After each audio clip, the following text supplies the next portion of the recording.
mushrooms and dragons, knowledge, wisdom, and understanding. Season 4, Episode 6, Light, Space, Physics, and Hell. You open up the Bible. On the first page, the third sentence, let there be light, and there was light. What is light? Our top scientists right now are colliding particles to try and figure out and understand what light is, because they do not know. Space. We live in it. And our top scientists do not know what space is. Physics. Our top physicists use the Standard Model, which is a theoretical framework. So physics is only a theory. Hell. Where is it? What is it? Is it real? Every ancient culture and religion on the planet talked about it, knew about hell.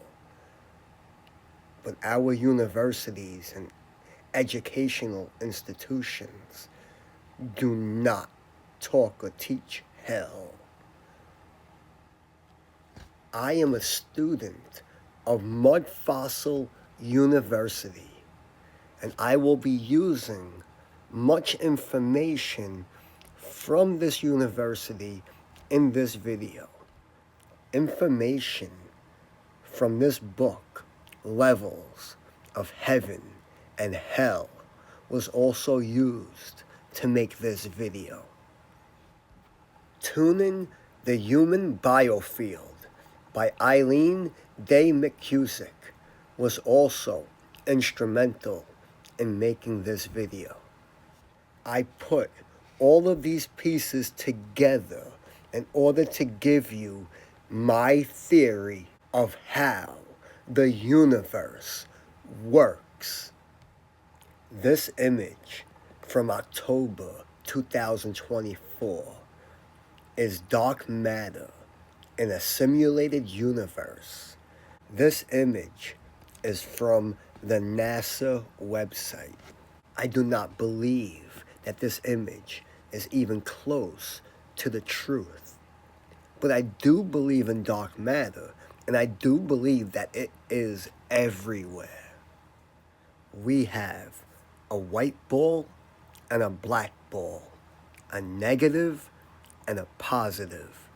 We call them electrons and muons. When they go together, we call them gluons, also known as a bar magnet, a Dirac. Photons are simply two gluons back to back, like bar magnets attached to each other. I believe this photon is a light particle. My understanding is that the black muon is the dark matter, meaning that the dark matter is inside of every light particle. This is Fermilab's quantum foam theory. The foam on the head of a root beer is a complicated environment, with bubbles appearing and disappearing in a dizzying display of change. Empty space experiences similar activity, with subatomic particles winking in and out of existence. These ephemeral, not really sure how to say that, what that word even means, subatomic particles are real and have a measurable impact on our universe. Well, what are these bubbles? Are they electrons? Are they muons? Are they gluons? Are they photons? We have an understanding of what the quantum foam really is. And it comes by many other names. And we're going to try and introduce you to some of the names of quantum foam. According to ancient science, the aether is the material that fills the region of the universe beyond the terrestrial sphere. Our ancestors had an understanding that space was full of something, and they called it the aether. Quantum foam, the aether. Now we have the cosmic microwave background. Is a microwave radiation that fills all space in the observable universe. Let's zoom over to the image that they give us. They are calling the microwave background proof of the Big Bang and proof of the age of our universe. But I believe that there is no proof of a Big Bang, and there is no proof that this could tell the age of our universe. And they are also not telling you that it is the same thing as the aether, as the quantum foam. The chi is traditionally believed to be the vital part of all living entities. The ancient Chinese described chi as life force. They believed it permeated everything and linked their surroundings together. Chi was also linked to the flow of energy around and through the body, forming a cohesive, functioning unit. By understanding the rhythm and flow of chi, they believed they could guide exercises and treatments to provide stability and longevity. In later Chinese philosophy, chi was thought of as a fundamental stuff out of which everything in the universe condenses and into which it eventually dissipates. Kind of sounds like quantum foam, doesn't it? Another name is the Hindu word prana. It is the life force, the vital principle that permeates reality on all levels, including inanimate objects. It is sometimes described as coming from the sun and connecting the elements. Besides chasing the sun through an ocean of quantum foam, we're also spinning in the ether. Layers of Earth's atmosphere. And at the bottom, they give you the distance and the temperature. And I circled troposphere. And it's just regular temperatures from 60 to minus 60. And then above, I circled what they're calling the thermosphere. And it's 930 degrees to 3,600 degrees. You thought space was cold and there's no air up there. Meanwhile, it's over 3,000 degrees up there. Why is it 3,000 degrees up there? The scientists do not know why it is so hot up there. But we do, because we just explained it to you. So we will explain it again. Friction is when a ball or a sphere moves, rubs, or scrubs up against something, causing heat. We are scrubbing through an ocean of quantum foam, creating friction and making the outer layer 3,600 degrees. Some might say that the Earth's outer layer is so hot because the sun warms it up, but that would be incorrect. and let us explain. Just like Earth, the sun is rotating inside the quantum foam, causing friction, and its outer layer, the corona layer, to be 1 million degrees, when the sun's surface is only 10,000 degrees. So from 10,000 to 1 million degrees difference from the surface of the sun to the outer layer, which would be the part that would be scrubbing through the quantum foam. If you were ever wondering what the firmament was, well, it is a 3,000 degree heat shield protecting Earth from the ocean of space. Here lies a conundrum. Is space a medium? Space is an almost perfect vacuum, nearly void of matter.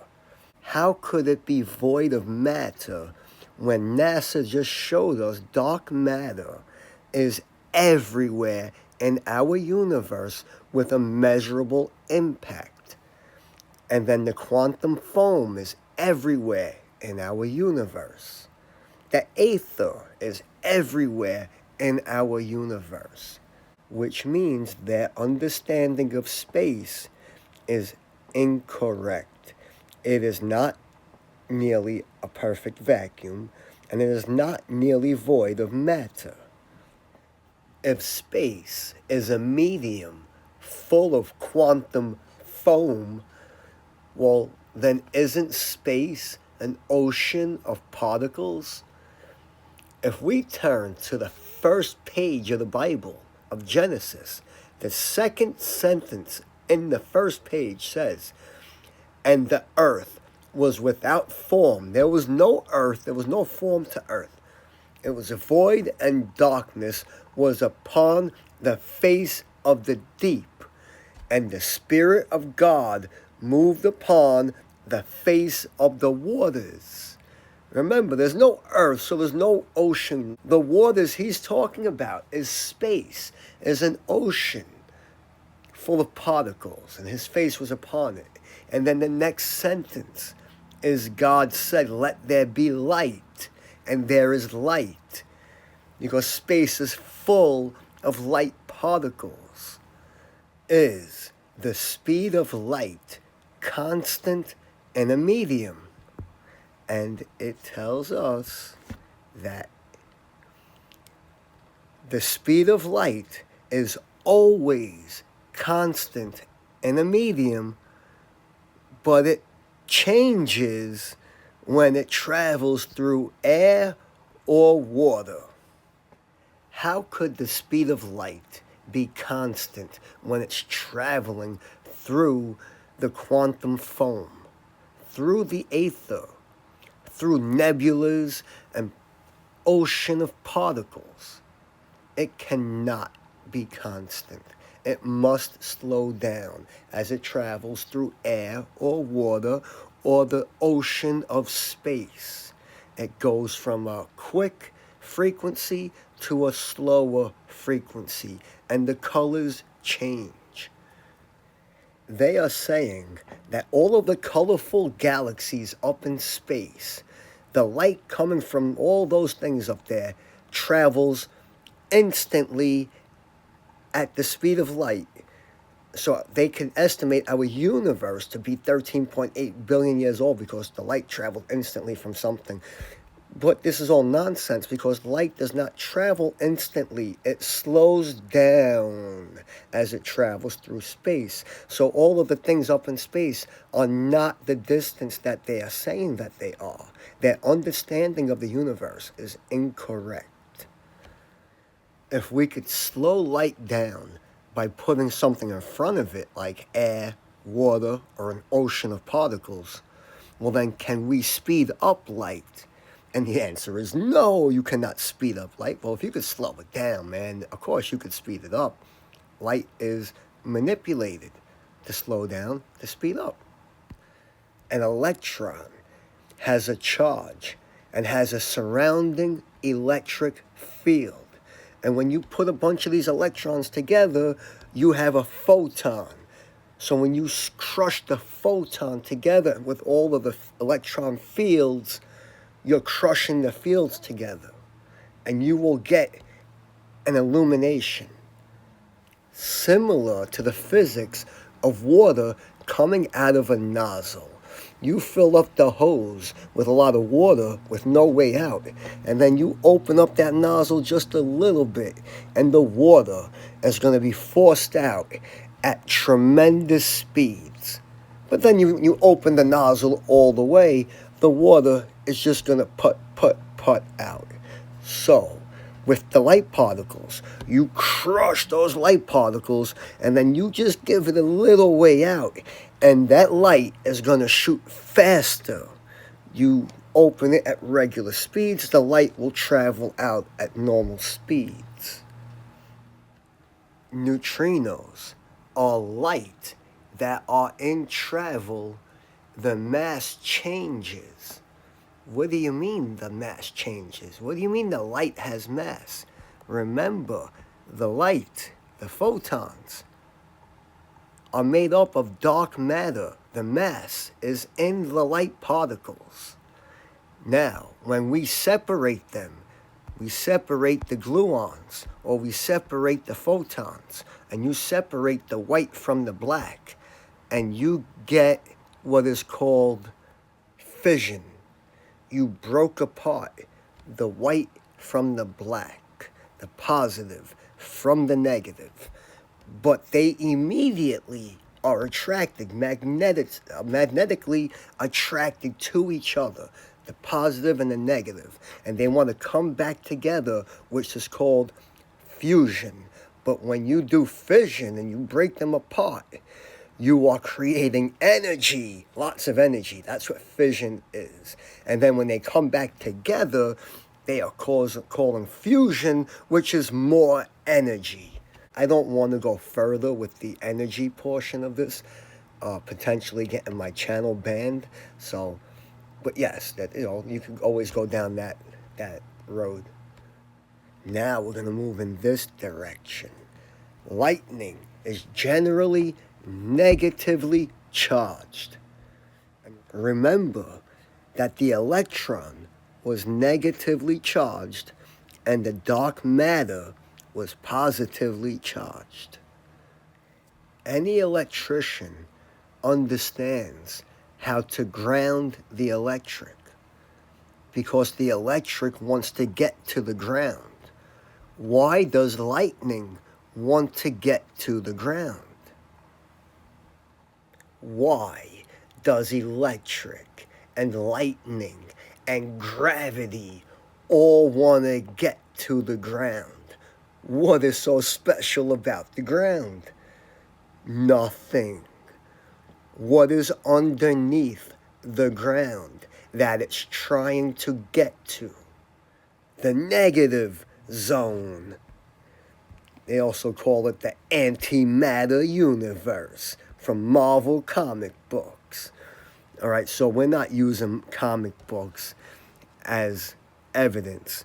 We just like the name of the negative zone.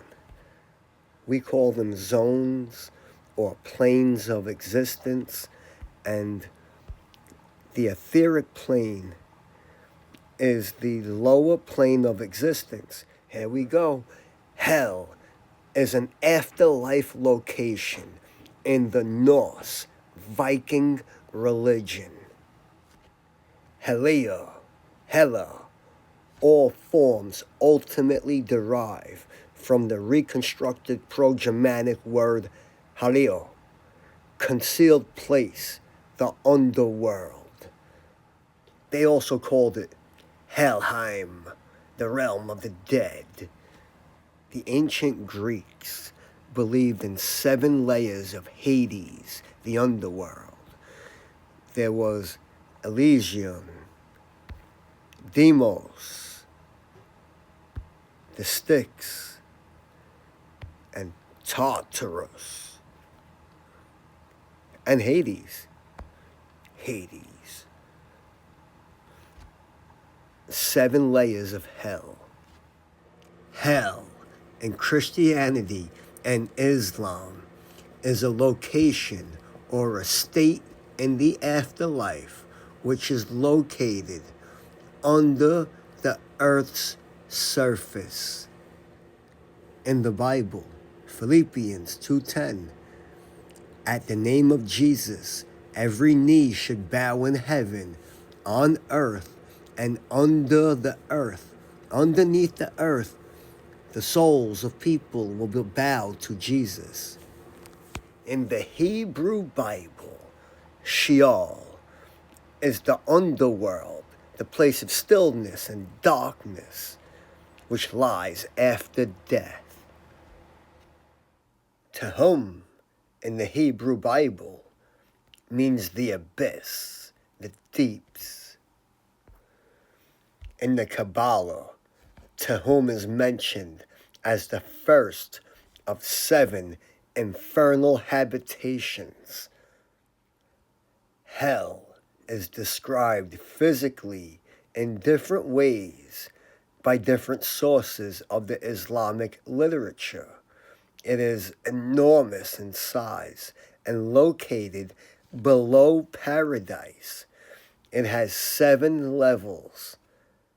The Maori people are basically Polynesian people. Raranga is the underworld, a subterranean realm where spirits of the deceased dwell after death, according to the Maori tradition.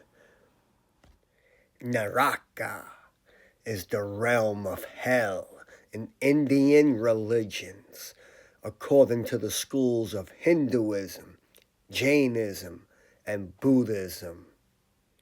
And in Jainism, they have 7 grounds of hell. The hellish beings that live in Naraka reside in the underworld. Dayu in Chinese tradition means Earth's prison, the realm of the dead, or hell.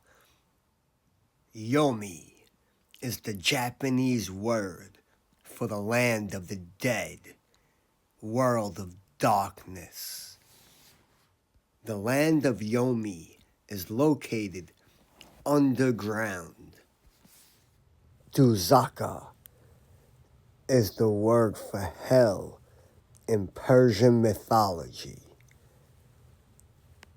It is also the word for hell in many other languages, including Kurdish, Turkmen, Uzbek, Bengali, Punjabi, and Urdu, and also the word for hell in Georgian. In the Mongolian religion, Tamag, or Tam, is the name for hell. It is the place where criminals go to be punished.